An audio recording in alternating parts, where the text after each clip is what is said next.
आज बात करते हैं साहित्य जगत के एक ऐसे कवि की जिन्होंने अपनी कविताओं के माध्यम से हमें सिर्फ ये नहीं सिखाया कि इश्क, मोहब्बत और प्यार आपस में दो एक पुरुष और एक महिला कैसे करते हैं, बल्कि मनुष्य में कैसे प्रेम होना चाहिए। उनका नाम डॉक्टर कुंवर बेचैन था। बेचैन वो नहीं थे, वो अपनी कविताओं के माध्यम से सभी को कर देते थे। उन्होंने एक ही कविता में से दो अर्थ भी निकाले, एक ही समस्या का हल भी दिया और बताया कैसे हम जब हारा हुआ महसूस करते हैं तो उसके जस्ट पीछे छुपी होती है उसमें जीत। जैसे वो लिखते हैं एक बार कि दौड़ा आ रहा है सामने से बाढ़ का पानी।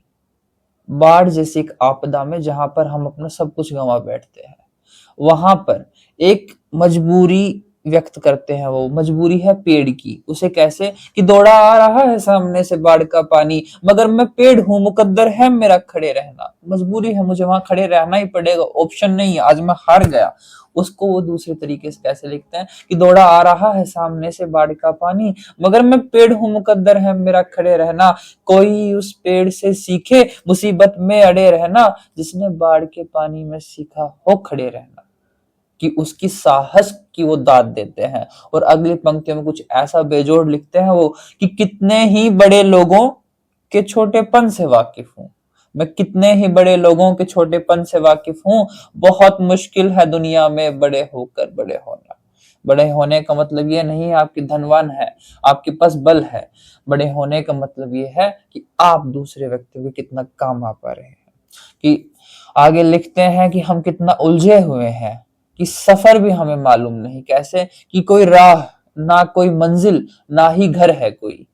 कोई राह ना कोई मंजिल ना ही घर है कोई। आप कहेंगे सफर, ये भी सफर है कोई। सफर में हमें मालूम होता है कि जाना कहाँ और जाना कहाँ से है।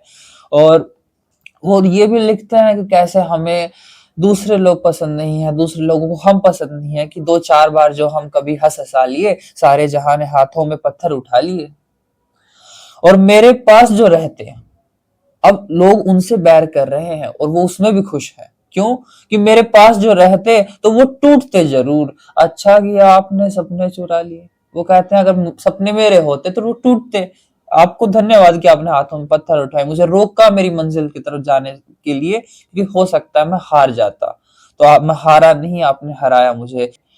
और उसने फेंके मुझ पर पत्थर और मैं पानी की तरह और ऊंचा और ऊंचा और ऊंचा उठ गया, कि दुनिया ने फेंके जो मुझ पर पत्थर बेहिसाब, मैंने उन्हीं को जोड़कर कुछ घर बना लिए। आपका सामाजिक प्रेम के प्रति क्या विचार है, ये मुझे बता सकते हैं। You know the process. And now if you guys do follow, I will like, मतलब मुझे सुन लिया जो कम था, जो फॉलो भी किया, मगर अब अगर सुन ही लिया है तो मान भी लीजिए। Be happy until we meet again. Thank you.